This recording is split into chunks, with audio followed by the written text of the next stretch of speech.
पथरी जो है हमारे मूत्र व स्रोतस की एक मुख्य बीमारी है। ठीक है, इस विषय में हमारे आचार्य चरक जी ने, वाग्भट जी ने, सुश्रुत जी ने अलग अलग अपनी अपनी संहिताओं में मुख्य बीमारी के रूप में जगह दी है। चरक संहिता में भी चरक जी ने बताया, सुश्रुत जी ने भी बताया, वाग्भट जी ने भी बताया, भावप्रकाश जी ने बताया। लगभग सभी विद्वानों ने पथरी के बारे में बोला है। अब सबसे पहले हम चर्चा करेंगे कोई भी बीमारी है तो आखिर वो हो क्यों रही है। ठीक है, तो पथरी होने का कारण क्या है?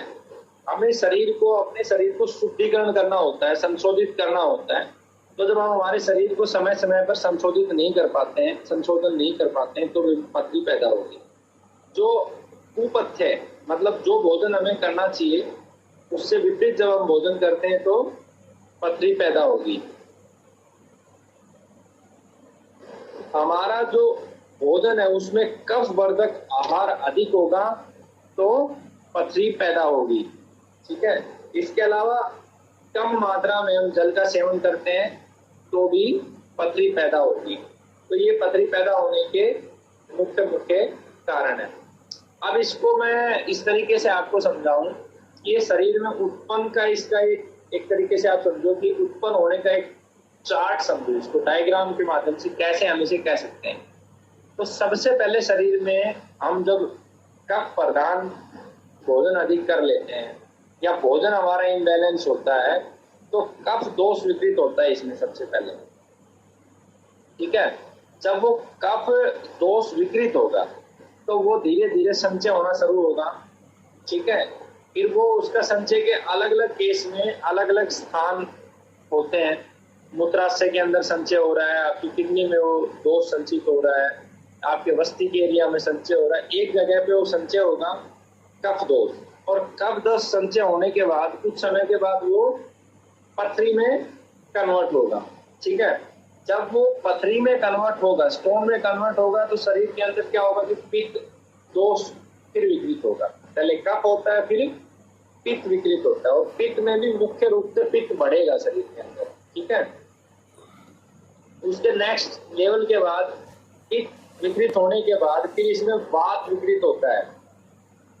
ठीक है, वात यानी कि इस बीमारी के अंदर धीरे धीरे तीनों ही दोष व्यक्ति के विकृत हो जाते हैं।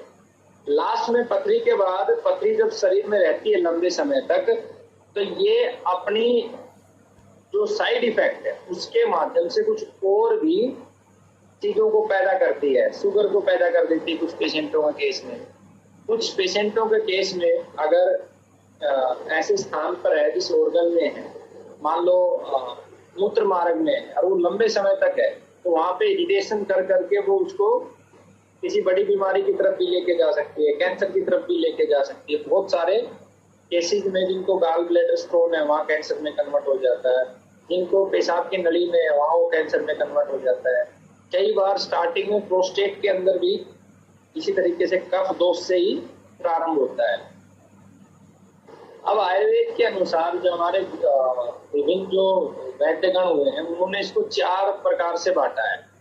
एक वातज पथरी बोला है, अस्मरी बोलते हैं, एक पित्तज पथरी बोला है, एक कफज, और एक शुक्रज मतलब शुक्र धातु की वजह से। ठीक है, तो इसमें चारों दोषों की अलग अलग पथरी के बारे में बताया है। ठीक है, चारों ही दोषों की पथरी के लक्षण भी अलग अलग ही बताए गए हैं। ठीक है, तो मैं इसमें कोमल लक्षण की चर्चा करता हूँ, है ना। चारों में बहुत ज्यादा डिटेल में घुसेंगे तो आपको अभी समझने में थोड़ी सी दिक्कत होगी। सामान्यतः जो लक्षण पथरी में होते हैं वो जिस क्षेत्र में पथरी है उस क्षेत्र के अनुसार वो रिफ्लेक्ट होने शुरू होते हैं। कॉमन जो है वो पेन होगा, जिस क्षेत्र में है उसी क्षेत्र के आसपास पेन प्रकट होगा, जो सबसे कॉमन है। फिर उसके बाद मूत्र मार्ग में है तो वहां पर पेशाब में रुकावट हो जाती है। कई बार मूत्र के साथ ब्लड आता है। ठीक है, कई बार वाइट कुछ प्रोडक्ट्स निकलने शुरू हो जाते हैं। पेशाब का कलर बहुत गंदला हो जाता है, मतलब धुंधला हो जाता है। तो ये कॉमन लक्षण है। अब हम इसके ट्रीटमेंट के बारे में चर्चा करेंगे कि इसका हम ट्रीटमेंट कैसे करें, है ना। तो ट्रीटमेंट से पहले सबसे पहले हम उसका जो कारण है ना, उसके कारण को समझेंगे, फिर उस कारण को दूर करेंगे, उसके भोजन को चेंज करेंगे। ठीक है। अब जो ट्रीटमेंट का पॉइंट है पथरी में, इसको कुछ स्टैंडर्ड जो औषधियाँ आयुर्वेद की आती है उन पे भी हम चर्चा करेंगे। ठीक है। उन औषधियों को हम 2-3 एंगल में डिस्ट्रीब्यूट कर देंगे, बांट देंगे। सबसे पहले हम उसको भस्मों में, सबसे ज्यादा आयुर्वेद में प्रभावकारी भस्में मानी जाती है। भस्में, पिष्टी, रस, हालांकि आपने बहुत ज्यादा प्रयोग नहीं किए, लेकिन सबसे पहले हम भस्मों की चर्चा करेंगे। रस कह सकते हैं, भस्म कह सकते हैं, पिष्टी कह सकते हैं। तो इसमें मात्रा जो हमें लेनी है वो 125 मिलीग्राम से लेके और 250 मिलीग्राम तक हम ले सकते हैं जब हम रस या भस्म देंगे। ठीक है। अनुपान में हम शहद या जल दे सकते हैं। ठीक है। तो इसमें एक रस आता है पाषाण भिन्न रस, ये बहुत प्रभावकारी है। अब ये बनता किससे है? ये बनता है पाषाण, जो इसका नाम है, तो उसी अनुसार इसके अंदर औषधियां भी मिलाई जाती हैं, लेकिन इसमें मेटल्स का उपयोग किया जाता है। जितने भी रस और भस्में बनती है, मेटल्स का भी उपयोग होता है। मेटल्स को औषधियों के साथ संयोग करवाया जाता है। तो इसके अंदर पारद लिया जाता है। ठीक है। पारद के अलावा इसके अंदर गंधक प्रयोग होता है। फिर इसके अंदर शिलाजीत, पुनर्नमा और वासा। पुनर्नमा और वासा, वासा मतलब अड़ूसा, ये दो होती है, इसमें प्रयोग होती है। एक आता है पाषाण वज्र रस, इसमें पारद, गंधक और पुनर्नवा होता है। ठीक है। मुख्य रूप से ये दो रस काफी फेमस है। एक वरुण का रस भी आता है, वरुण लोहो रस कुछ ऐसा है, एग्जैक्ट मुझे याद नहीं है। अब इसमें वटी भी आती है, मतलब टैबलेट रूप में भी रेडीमेड दवा हमें मिलती है। जैसे इसमें जो सबसे ज्यादा यूज होती है शिवा गुटिका के नाम से आती है। ठीक है। वो अलग अलग कंपनियों की, बट नाम शिवा लिखा होगा। ये बनती कैसे है? इसमें हर्ड होता है और इसके अंदर पाषाण भेद होता है, पुनर्नवा होता है और शिलाजीत होती है। ठीक है। अब वटी की मात्रा हम 250 मिलीग्राम से 500 मिलीग्राम सेवन करा सकते हैं गर्म जल के साथ। दूसरा इसमें बहुत अच्छा काम करती है चंद्र प्रभावटी। ठीक है। उसके बाद गोक्षरू आदि गूगल, ये मुख्य रूप से गोक्षरू से मतलब आपका छोटा गोखरू से बनती है। फिर एक आती है आरोग्य वर्धनी वटी। ठीक है। तो ये मुख्य रूप से वटियां इसकी आती हैं। कुछ कंपनी अपनी, ये शास्त्रोक्त मैंने बताई, कुछ कंपनी अपनी पेटेंट औषधियां भी अलग से बनाती है, तो वो अलग अलग कंपनी के अलग अलग नाम आपको मिलेंगे। उसके बाद हम इसका चूर्ण किस किस का बना के दे सकते हैं। तो एक पाषाण भेद चूर्ण आता है, जो पाषाण भेद अड़ूसा, गोक्षरू, हरड़ और त्रिकुटा से बनता है।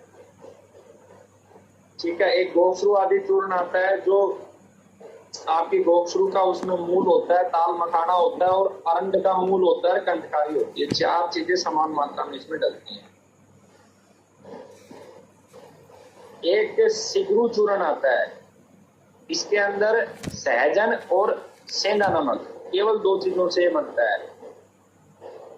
इसके अलावा आप एक योग और भी इसमें बना सकते हो। इसके अंदर आप गोखरू ले सकते हो, ताल मखाना ले सकते हो, अरंड ले सकते हो, कंठकारी ले सकते हो, बृहति ले सकते हो और साथ में आप ले सकते हो पत्थर चटा, और इन सब का भी आप बना सकते हो।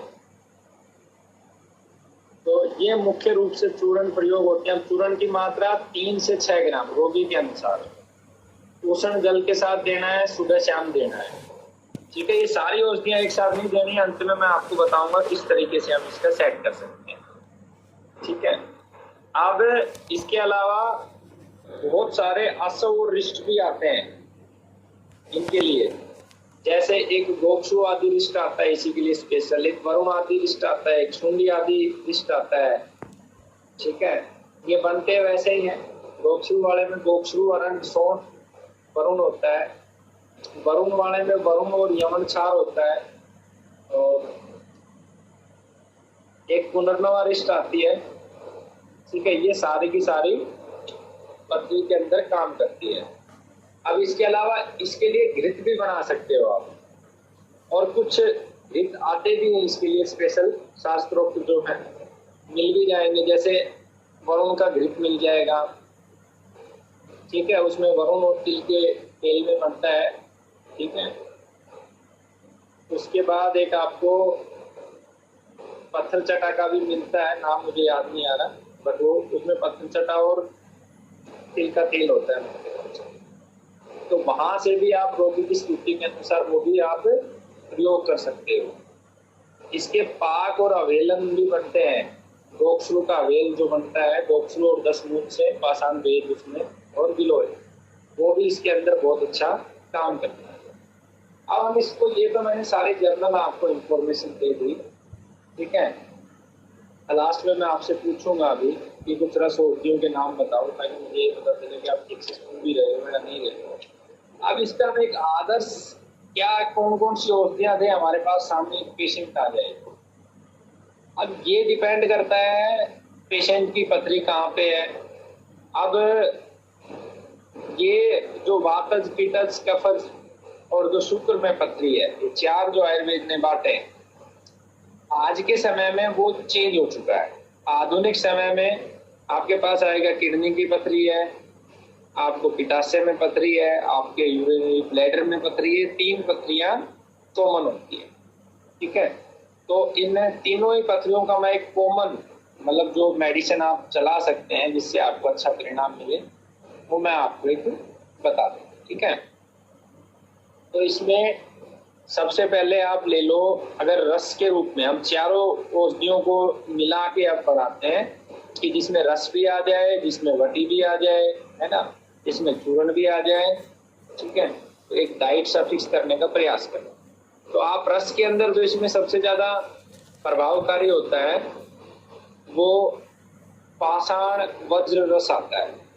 पाषाण तुम्हें याद हो जाएगा, पाषाण भेद यानी पथरी से पाषाण वज्र रस, ये आप 250 मिलीग्राम पेशेंट के दोगे, है ना, 2 बार ये दोगे। फिर एक आता है श्वेत परपटी, बहुत अच्छा काम करती है इसमें, ये आप 500 मिलीग्राम दोगे। और एक यवन क्षार आता है, वो भी 500 मिलीग्राम देंगे, ठीक है। साथ में आप कुल्थी चूर्ण आता है पथरी के लिए, ये 2 ग्राम दोगे। अब ये चारों औषधियां आप मध के साथ दो, शहद के साथ, मधु से, ठीक है। दिन में 2 बार दो ये चारों औषधियां जो मैंने बताई, ठीक है। ये आप खाली पेट देंगे। उसके बाद खाने के बाद आपको क्या देना है, तो खाने के बाद आप दें चंद्र प्रभावटी, और एक आता है रोहित का रिष्ट, वो आप 20 ml दें। ये दोनों दवा आप पानी से दें, खाने के आधे पौने घंटे बाद दें। चंद्र प्रभावती की 2 टैबलेट दे दें, जिनमें अगर 2 बार खा रहे तो 2 बार, 3 बार खा रहे तो 3 बार आप ये खाने के बाद जल से देंगे। अब इसमें जैसे रोगी का ये देख लें आप, वात पित्त का में से क्या ज्यादा विकृत है। अगर पित्त ज्यादा विकृत है तो एक अविपत्तिकर चूर्ण आता है, वो 3 ग्राम आप दे दें उष्ण जल से। अगर कफ ज्यादा विकृत है पेशेंट का, तो आप गोक्षरू आदि गूगल की 2 टैबलेट दे दें दिन में 3 बार। और अगर पथरी शुक्र मार्ग में है तो उसको 10 मालारिष्ट दे दें 20 ml दिन में 2 बार। और ये तो हो गया अलग अलग वात पित्त कफ के अनुसार। अब कॉमनली सभी पेशेंटों को आप पिपड़ा चूर्ण अवश्य दें 2 ग्राम, मतलब एक बार दे दें, रात्रि में दे दें। पिपड़ा चूर्ण रात्रि में 1 बार आप पेशेंट को दे दें। तो ये जो मैंने बताया, ये कॉमनली आपको किडनी की पथरी में बहुत अच्छा काम करेगा, आपको मूत्र मार्ग की पथरी में बहुत अच्छा काम करेगा, आपको पित्ताशय की पथरी में भी काम करेगा। अब जो पित्ताशय की पथरी है उसके अंदर आप विशेष रूप से अगर कहीं किसी भी पित्त की थैली में पथरी है तो उसमें विशेष रूप से आप 2 प्रयोग जरूर करें। एक प्रयोग तो आप करें गुड़हल के फूल दे 6 ग्राम, दूसरा बालम खीरा का चूर्ण दे 1 ग्राम से प्रारंभ करें और धीरे धीरे बढ़ा के 3-4 ग्राम तक आप उसे लेके जाएं। ठीक है, तो ये हो गया पूरा का पूरा पथरी के लिए औषधियों का प्रारूप। ठीक है, अब इसमें और बहुत सारी औषधियां आती हैं जो पथरी पे काम करती है। पत्थर बेर आता है, बहुत अच्छा काम करता है, बट ये एंडलेस है। आयुर्वेद बहुत बड़ा है। भारत में अभी भी लगभग 3000 प्रकार की जड़ी बूटियां मिलती है तो प्रयोग में आती है। अब आ जाते हैं हम इसकी डाइट पे, भोजन पे।